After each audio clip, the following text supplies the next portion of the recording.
Continuamos analizando el tema de movilidad y a 2 años del aniversario de esta tragedia de la línea 12 es puntual analizar qué han hecho nuestros legisladores. Para hablar más sobre el tema agradezco que nos reciba en sus oficinas al diputado local Roifit Torres, quien es integrante de la Comisión de Movilidad pero también es integrante de la bancada naranja. Muchas gracias por recibirnos. No, al contrario, muchas gracias por la oportunidad.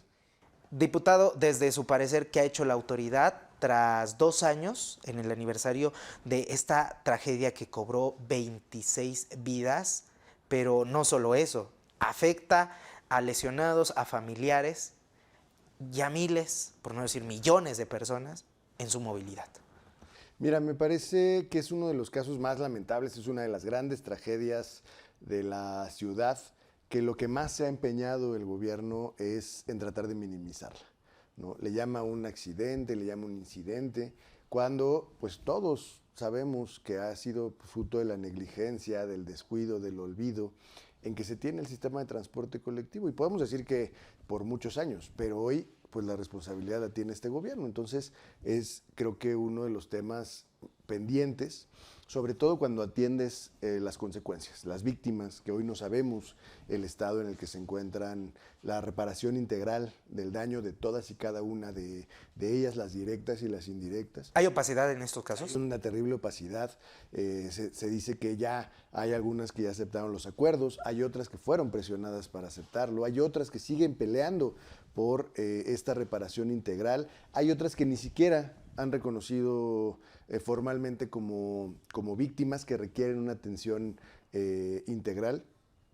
Y eso es lo que hemos venido peleando también desde el Congreso, que haya una apertura, que haya una transparencia en el manejo de esta enorme tragedia. Me detengo un poco en lo que dice, faltan víctimas por detectar. A 2 años todavía falta ubicar a esas víctimas, o más bien dar certeza a esas víctimas. Sí, porque no hubo una correcta clasificación de las lesiones, de las afectaciones que este incidente, esta tragedia generó. Hay víctimas pues, que no tuvieron ninguna lesión física aparente, pero que vienen todavía con lesiones psicológicas derivados de este tema, que por ejemplo, nos dicen que hoy les sigue costando salir a la calle, les sigue costando subirse al metro, y eso pues obviamente es una afectación para su vida cotidiana, para realizar sus labores, y eso no está correctamente evaluado por el gobierno. Esas afectaciones psicológicas, ese seguimiento que se tiene que dar a las víctimas porque realmente pues sufrieron un trauma, eso es lo que es una de las tantas cosas que están faltando, ¿no? Diputado, al inicio de este periodo legislativo de 3 años, se pide una comisión de seguimiento para esta tragedia de la línea 12. ¿Qué pasó con esa comisión? Mira, lamentablemente cada aniversario traemos el tema. Se piden comisiones de investigación, se piden comisiones de análisis en el Congreso, se piden informes. Ha habido 2 comparecencias del titular del metro en lo que va de esta legislatura, y lo que hoy sabemos pues es lo mismo que sabemos cuando empezó la legislatura, prácticamente cuando se dio el incidente. ¿Cuántas víctimas fatales hubo? ¿Cuántos lesionados?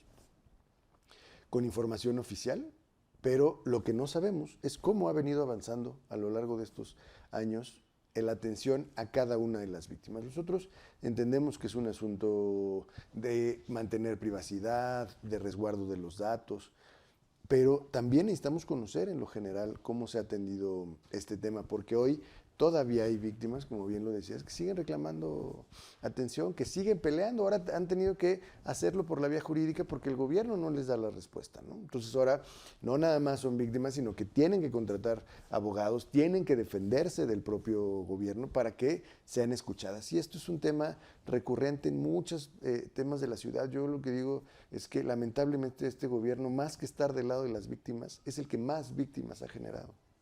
Y en este lado de las víctimas, tampoco hay que olvidar que hay decenas, y decía yo hasta millones de personas que se ven afectadas en su movilidad cotidiana tras la caída de esta parte elevada del metro entre Tezonco y Olivos. Tristemente pasamos, y porque lo hemos constatado, como lo podemos saber en nuestro anterior reportaje, pero además porque hemos recorrido esa zona, de 30 minutos nos comentan que se tardaban en llegar a su lugar de trabajo, se hacen 1 hora, hora y media. Algunos que se tardaban 45 se hacen ahora 2 horas. Es una afectación. Como Comisión de Movilidad, ¿cómo ve este tema? Y además, ¿qué soluciones podríamos plantear ante este tema en esa zona? Mira, esta zona de la ciudad, la parte suroriente de la ciudad, ha estado, sí, históricamente olvidada, tiene muy poco acceso, una falta de movilidad terrible. Esta línea se planeó como una forma de resolverla, pero en primera, pues acentúa la desigualdad, ¿no?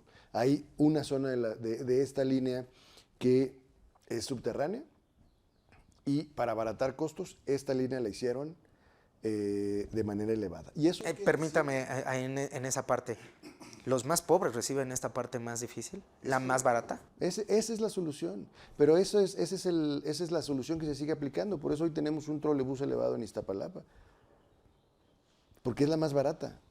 Y eso es lo que tenemos que decir. Se está solucionando pues con lo que queda. La línea estaba planeada primero para hacer toda subterránea. Pero como el costo era muy alto, pues entonces a los más pobres de la ciudad, pues les dejan lo más barato y ya vemos las consecuencias, ¿no? Y hoy se sigue aplicando la misma receta. El trolebús elevado pues responde a la misma lógica, pues lo que es lo más barato para intervenir y darles una media solución, porque tampoco ha sido la mejor solución el trolebús elevado, pues eso. ¿Y qué decimos? Pues ya estamos interviniendo una zona históricamente olvidada, pero con soluciones que no son correctas.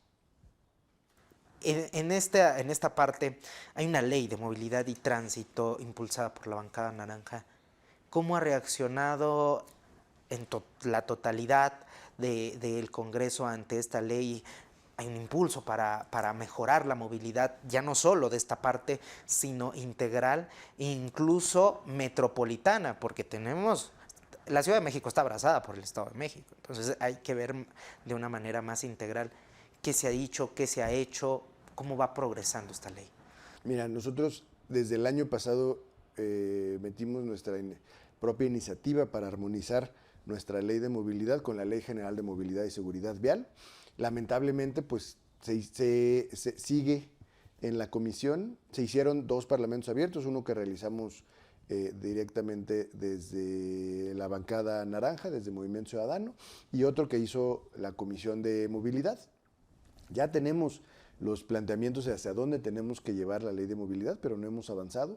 Hay una consulta pendiente de personas con discapacidad que no ha realizado la Comisión de Derechos Humanos del Congreso de la Ciudad. Entonces, pues estamos empantanados en la burocracia y no estamos atendiendo una problemática que enfrentan millones de capitalinos todos los días, la movilidad para trasladarse de un lugar a otro, a sus trabajos, a sus escuelas, para hacer su vida cotidiana. Pues es lo que tendríamos que estar discutiendo y es lo que está atorado en el Congreso. Me menciona, la burocracia sigue estando ahí y empantanando las cosas. ¿Sigue este elefante reumático, como lo calificó el propio presidente Andrés Manuel López Obrador? Pues es que ahora ya es un elefante que de plano ya no se mueve. Ya ni siquiera hay un impulso, ni siquiera hay un interés por atender estos temas, ¿no? Hoy vemos que la jefa de gobierno, por ejemplo, sale a promocionar su tarjeta de movilidad integrada, pero eso no le resuelve, y ese es el problema de la falta de visión. Eso no le resuelve el problema a más del 60% de las personas que se mueven por fuera de ese sistema de transporte, ¿no? Entonces estamos pensando únicamente en pequeñas soluciones para un enorme problema, ¿no? El 60% de la población se mueve en los clásicos camiones, micros, y eso, pues ahí no está la movilidad integrada, y ahí está el riesgo, y ahí está la inseguridad, y ahí está la falta de accesibilidad, la carencia de un buen servicio, ¿no?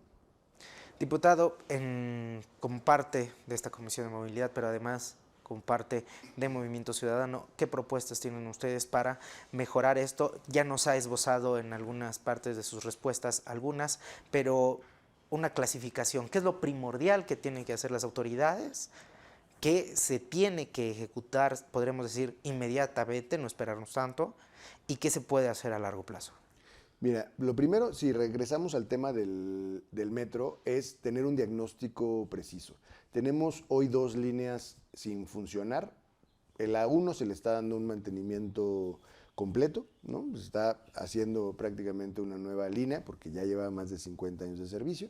La 12 pues, se está rehabilitando por las razones que ya todos sabemos, pero tenemos otras líneas que todos los días fallan, como la línea 3, como la línea 9, como la línea 2, que ayer prácticamente dejó de funcionar. Entonces necesitamos un diagnóstico integral de la verdadera situación que enfrenta el metro, para entonces poder decir si se está invirtiendo o no lo suficiente. La jefa de gobierno también se empeña en decir que hay presupuesto para el metro, pero todos los días siguen fallando las líneas del metro. Entonces quiere decir que no hay un presupuesto suficiente para atenderlo, solamente estamos corrigiendo los errores, no tenemos un presupuesto para prevenirlos en la parte del metro. Y si hablamos de la movilidad en general en la ciudad, nuestra propuesta radica particularmente en 2 vertientes. En la primera, la seguridad vial.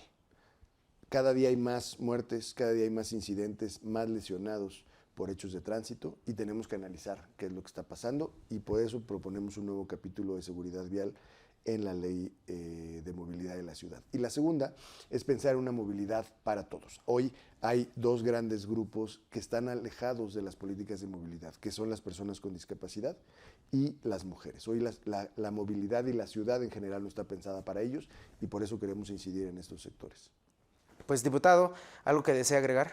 No, pues la verdad agradezco mucho la oportunidad y vamos a seguir insistiendo en que uno de los grandes pendientes de este gobierno es la movilidad, que no se resuelve únicamente con soluciones parciales, que diario miles y millones de capitalinas y capitalinos sufren los estragos de este abandono a toda la red del sistema de transporte en todos los sentidos, ¿no? Hoy ya no es seguro caminar en la ciudad, ya no es seguro andar en bicicleta, ya no es seguro andar en moto, en carro.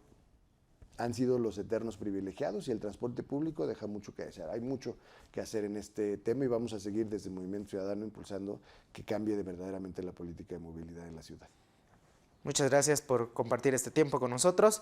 Muchas gracias a ustedes que nos siguieron a través de esta transmisión. El diputado Royfit Torres, integrante de la Comisión de Movilidad y también integrante de la bancada naranja en el Congreso local de la capital del país.